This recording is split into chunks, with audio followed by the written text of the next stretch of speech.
Hello, everybody. Welcome to this CA Final Direct Taxes and International Taxation Batch. आज हम ना question answer पहले solve करेंगे black money law के, उसके बाद प्रोसीड करेंगे। हमने बहुत सुंदर तरीके से कवर कर लिया चैप्टर। अगर आपको लग रहा है यूट्यूब पे भी रिवीजन वीडियो डला हुआ है, प्लस हमने क्लास में बहुत अच्छे तरीके से कवर कर लिया है। छोटे से क्वेश्चन है, जल्दी से पहले इसको खत्म करते हैं, फिर आज के दिन में नया टॉपिक चालू करेंगे। Right away starting from question number 1। Question number 1 क्या कहता है? रविंदर, जो कि इंडियन सिटीजन है, ठीक है, इंडियन सिटीजन है, left India and settled in United kingdom, UK में शिफ्ट हो गया 10/4/2016 को। यानी 2016 से वो यूके में शिफ्ट है, यानी इंडिया के लिए तो नॉन रेजिडेंट हो गया।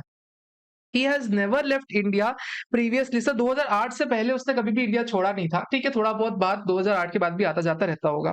ही acquired house property worth rupees 200 lakh rupaye in his name in previous year 13-14। यानी 13-14 में, यानी 13-14 में जब वो इंडिया में था, जब वो इंडिया का रेजिडेंट था, तब उसने ना प्रॉपर्टी खरीदी लंदन में, कितने की? 200 लाख रुपए की। ठीक है, आगे क्या कह रहा है?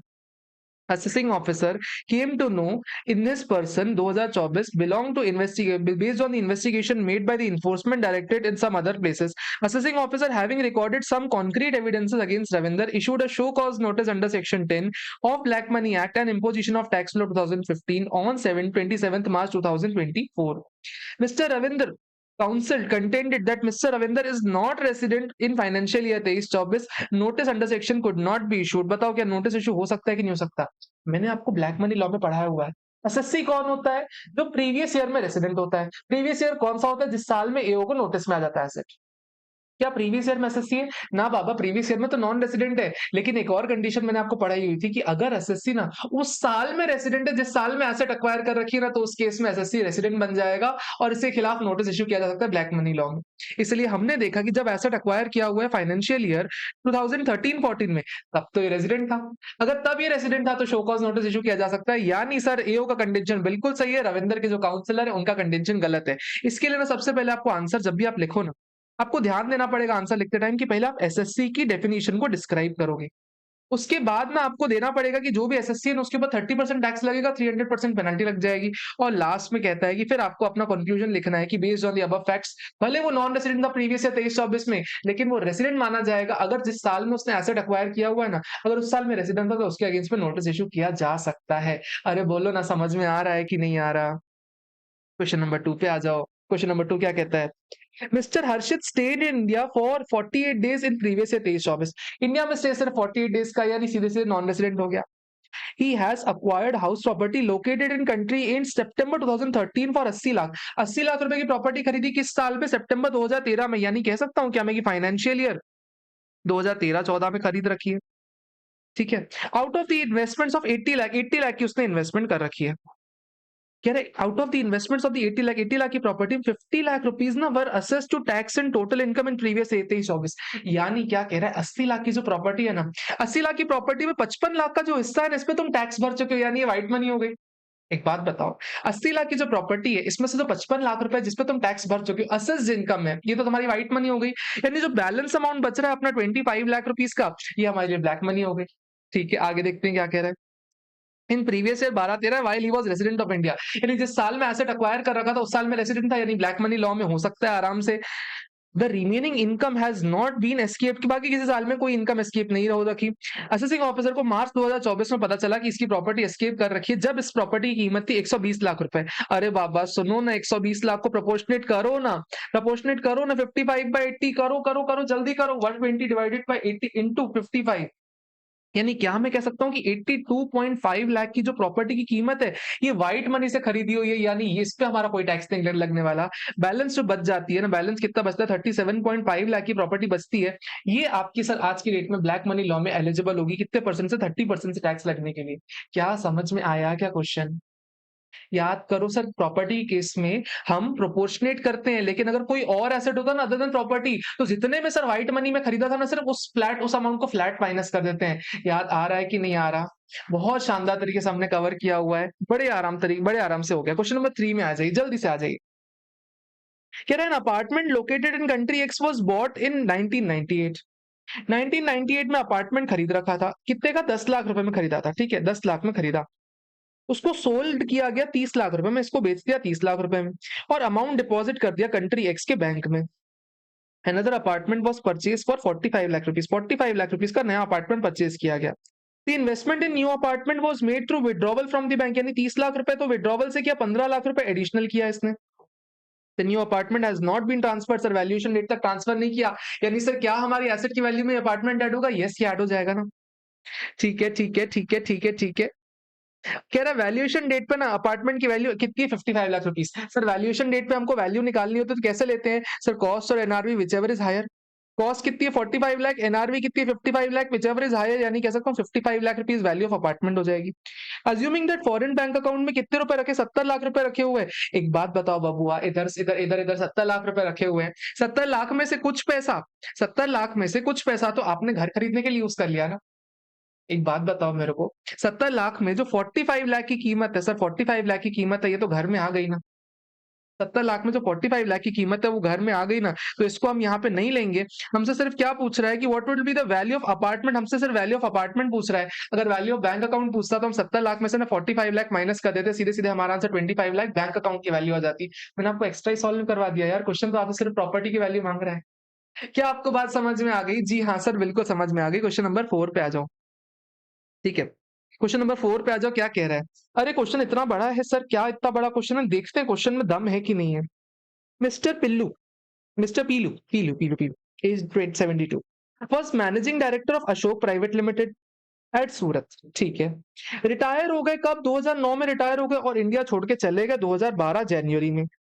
It came to the notice of the joint director of the income tax in June 2023 that Pilu had accumulated assets during the previous year 8-9, 8-9 यानी सर कितना पुराना हो गया? नियरली 14 करोड़ के एसेट है इंडिया में। एक बात बताओ, जब एसेट खरीदा था तब वो रेसिडेंट था क्या इंडिया का? जब वो एसेट खरीदा गया तब रेसिडेंट था क्या? यस सर, प्रीवियस ईयर 8-9 में तो रेसिडेंट था ना वो। यानी सर इस केस में एसएससी बन जाएगा, इसको सर ब्लैक मनी लॉ में इसके अगेंस्ट प्रोसिक्यूशन चालू कर सकते हैं।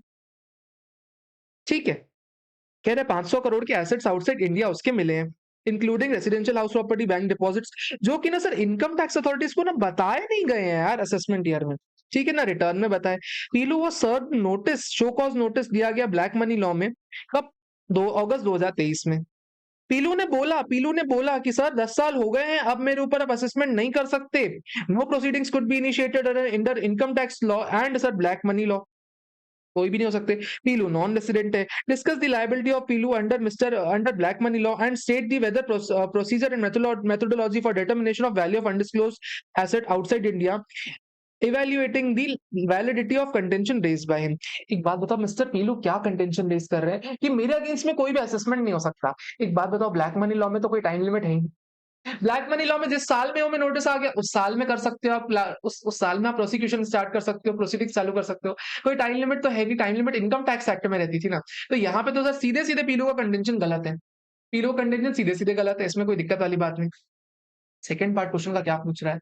सेकंड पार्ट पूछ रहा है आपसे कि प्रॉपर्टी को वैल्यू कैसे करोगे, प्रॉपर्टी को वैल्यू कैसे करोगे? उसके लिए सर ध्यान देना पड़ेगा मोस्ट ऑफ द टाइम्स में कॉस्ट और NRV whichever is higher, cost और एनआरवी विचएवर इज हायर पे आपको लेके चलना है कि रेसिडेंशियल है, रेसिडेंशियल अपार्टमेंट है, कॉस्ट और एनआरवी और sales value whichever is higher आपको लेके चलना पड़ेगा, उससे आप वैल्यूएशन करते हो। लेकिन सर जब कभी आप आंसर लिखोगे ना, आप आंसर ऐसे ब्लंट नहीं लिखने वाले।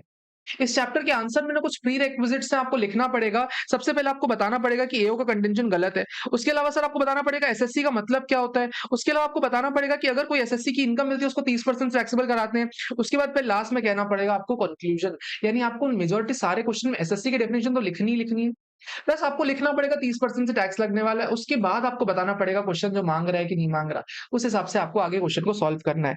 अरे बताओ समझ में आ रहा है क्या? बड़ा सिंपल सा चैप्टर है यार, इसमें तो कोई दम ही नहीं है, इसमें बड़ा सिंपल चैप्टर है, कोई दम नहीं। क्वेश्चन नंबर 5 पे आ जाओ। दीपक एजेड 45 ईयर्स का है सर, 45 का, कैलिफोर्निया में सेटल हो चुका है कब? 2015 से। Prior to that he has always been in India, 2015 से पहले इंडिया में था। 2009 में उसने 20,000 रुपए में एक रेजिडेंशियल हाउस प्रॉपर्टी खरीदी है और सर बैंक में पैसे जमा किए 10,000 रुपए। 20,000 रुपए की रेजिडेंशियल हाउस प्रॉपर्टी है और बैंक में है 10,000 रुपए। ठीक है, कब से? 2010 से। नोटिस इशू किया गया ब्लैक मनी लॉ में, इंपोजिशन ऑफ टैक्स लॉ में 20/10/2023 को। फेयर मार्केट वैल्यू सर 1/4/2023 को कितनी है सर? इसकी 1/4/2023 को $25,000। और बैंक में कितने पैसे पड़े हुए हैं? बैंक में पड़े हुए सॉरी 1/4/2024 की वैल्यू दे रखी है, क्या ये रेलेवेंट है क्या? एक बात बताओ, नोटिस इसको कब इशू हुआ? नोटिस इशू हुआ सर, नोटिस इशू हुआ इसको 20/10/2023 को। यानी क्या मैं कह सकता हूँ क्या कि इसके लिए वैल्यूएशन डेट कौन सी हो जाएगी? First day of the previous year होती है, यानी 1/4/2023 की डेट हमारी वैल्यूएशन डेट हो जाएगी। यानी बाकी सारी डेट्स इररिलेवेंट है। यानी जो बाकी की डेट दे रखी है अपने को 1 अप्रैल 2024 रेलेवेंट नहीं है। 20/10/2023 भी रेलेवेंट नहीं है। सिर्फ और सिर्फ 1/4/2023 की डेट रेलेवेंट है। बैंक डिपॉजिट इंक्लूडिंग इंटरेस्ट उसकी कीमत कितनी है 1/4/2023 की? 12,500 रुपए कीमत है सर। बाकी तो इग्नोर करो, बाकी किसी भी काम की नहीं है। सर कभी भी कन्वर्ट करना है तो डॉलर को कैसे कन्वर्ट करते हैं कभी भी? सर वैल्यूएशन डेट की आप डॉलर का रेट ले लो। सर वैल्यूएशन डेट कौन सी 1/4/2023 है। यानी सर बाकी सारी की सारी डेट्स को आप इग्नोर करोगे, आप इसको कन्वर्ट करोगे 71 रुपीज से, 71 रुपीज से आप कन्वर्ट करोगे, आपका आंसर आ जाएगा। अरे देखो ना बबुआ, देखो हायर ऑफ कॉस्ट और एनआरवी विचएवर इज हायर है, इसको मल्टीप्लाई कर दिया 71 से आ गया आंसर। इसको सर हायर जितना भी 10,000 सर इसको मल्टीप्लाई कर दिया 71 से आपका आंसर आ गया। क्या क्वेश्चन है यार, सीए फाइनल में ये क्वेश्चन पूछ रहा है तुमसे। Question number 6। यार क्या सीए फाइनल में तुम मेरे सॉल्व करवा रहे हो? मुझे लग रहा है क्या तुम सॉल्व करवा रहे हो मेरे से क्वेश्चन। ठीक है, रोहित एन इंडियन सिटीजन, एक बात का ध्यान देना, ये क्वेश्चन आरटीपी मई 24 का है, तो इस बात को ध्यान देके पढ़ाई करना इस क्वेश्चन को। रिटर्न टू इंडिया 2013 में रिटर्न आ गया, ठीक है, 2013 में मार्च 2013 में रिटर्न आ गया। To assume the role of CEO of ABC private limited India में आ गया। Indian company served in the capacity from 1/4/2013 से लेके 1/4/2013 से लेके 31 मार्च 2020 तक उसने सर्व किया। कोविड से जस्ट पहले भग गया वापस वो 2020। Prior to this from May 2022 sir, May 2022 इससे पहले, और इसके बाद May 2022 to February 2013 he was working with red ink sir. इससे पहले भी रेड इंक के पास काम करता था, इसके बाद भी रेड इंक के पास काम करता है। In April 2020 he went to USA to rejoin the red ink, यानी सर अगले दिन से चला गया एंड वहां परमानेंटली सेटल हो गया। रोहित हर साल इंडिया में आता है 1 महीने के लिए, क्योंकि उसका stay during the stay in USA, जहां भी यूएसए में रह रहा है सर पहले और बाद में, सर सिर्फ और सिर्फ 1 महीने के लिए इंडिया आता है साल भर में। 1 महीने के लिए इंडिया आता है, यानी सर उनके इसमें क्लियर कट वो सर नॉन रेसिडेंट हो गया, हर साल में नॉन रेसिडेंट हो गया। It was found that he was CEO of ABC private limited sir, उसने कुछ एक्यूमुलेट कर रखी है वेल्थ, यानी सर जब वो इंडिया में रेसिडेंट था ना, उसने कोई वेल्थ एक्यूमुलेट कर रखी है। कभी भी ऐसा केस आता है ना आपके सामने, जब वो इंडिया का रेसिडेंट था तब उसने प्रॉपर्टी एक्यूमुलेट कर रखी है, आपको एसएससी की डेफिनेशन लिखनी ही लिखनी है। आपको लिखना पड़ेगा एसएससी मतलब क्या होता है सर। जिस टाइम पे जब भी आप जिस साल में एओ को प्रॉपर्टी मिल गई, जिस साल में एओ को एसेट मिल गया, उस साल में अगर आप रेसिडेंट हो तो आप एसएससी बन जाओगे, या फिर जिस साल में एसेट आपने अक्वायर किया था अगर उस साल में आप रेसिडेंट थे तो भी आप उस केस में एसएससी बन जाओगे। आपको एसएससी की डेफिनेशन लिखनी है। सर क्या कह रहा है आपने? सर उस बीच में ना जब वो इंडिया में था उसने शेयर्स ऑफ लिस्टेड कंपनी खरीदे थे, कितने में? 10 दिसंबर 2022 को सर, 10 दिसंबर 2012, 10 दिसंबर 2012, यानी सर उसके इंडिया आने से पहले खरीदा था उसने। इंडिया आने से पहले खरीदा हुआ था, यानी जिस साल में एसेट अक्वायर किया सर उस साल में भी नॉन रेसिडेंट, और जिस साल में को पता चला उस साल में भी नॉन रेसिडेंट, यानी ये ब्लैक मनी प्रोसिक्यूशन में नहीं जाने वाला। Acquired an apartment in London 2015 में उसने अपार्टमेंट अक्वायर किया सर, वो जब इंडिया में था ना तब उसने अक्वायर किया हुआ है, यानी सर ये वाला ना पूरा ब्लैक मनी में आ जाएगा। फिर कह रहा है उसने leather goods manufacturing factory establish की मलेशिया में सर 15 अक्टूबर को, यानी इंडिया से जाने के बाद किया, तो सर ये भी ब्लैक मनी में कवर नहीं होने वाला। जिस दिन फैक्ट्री मशीनरी डाली ना, फैक्ट्री डाली ना सर, उस दिन भी नॉन रेसिडेंट था, और जिस दिन एओ को नोटिस आया उस दिन भी नॉन रेसिडेंट, तो एसएससी कवर ही नहीं होता। He also earned income from taking commission from various foreign buyers located outside India during the previous year. Sir इस बीच में कमीशन कमा रखी है सर, ये सीधे सीधे टैक्सेबल हो जाएगी, कोई भी दिक्कत नहीं है। The above undisclosed asset came to the notice sir April 2023 में, यानी सर प्रीवियस ईयर 23-24 में इसको नोटिस में आया असेसिंग ऑफिसर को। वैल्यूएशन डेट कब की हो गई? 1/4/2023 हो गई। ठीक है, उसने नोटिस इशू कर दिया जुलाई में, कोई दिक्कत वाली बात नहीं। सर क्या कंटेंशन टेनेबल है? सर इन दो के लिए नहीं है, सिर्फ इस बीच वाले के लिए टेनेबल है, इससे ज्यादा क्या लिखेगा। लेकिन उसके लिए ना आपको हमेशा पहले बताना पड़ेगा कि पहले बात तो एसएससी आपको बताना पड़ेगा, फिर आपको बताना पड़ेगा कि साल में नॉन रेसिडेंट है, लेकिन जब वो इंडिया आया था तब वो रेसिडेंट था। फिर बोला कि सर, फिर लाइन से देखना क्या कह रहा है, क्या कह रहा है कि accordingly notice issued is tenable in respect of certain things only. सिर्फ प्रॉपर्टी अक्वायर्ड के लिए आपकी टेनेबल है, बाकी जो शेयर्स के लिए वो टेनेबल नहीं है। लेदर मैन्युफैक्चरिंग के लिए नॉट टेनेबल इन लॉ है। सर इतना सा आपको लिख के चलना है, लास्ट में आपको और कुछ भी नहीं लिखना, इतना ही आपका आंसर बन जाएगा। इसके साथ में बड़े प्रेम के साथ हमारे क्वेश्चन आंसर खत्म हो गए।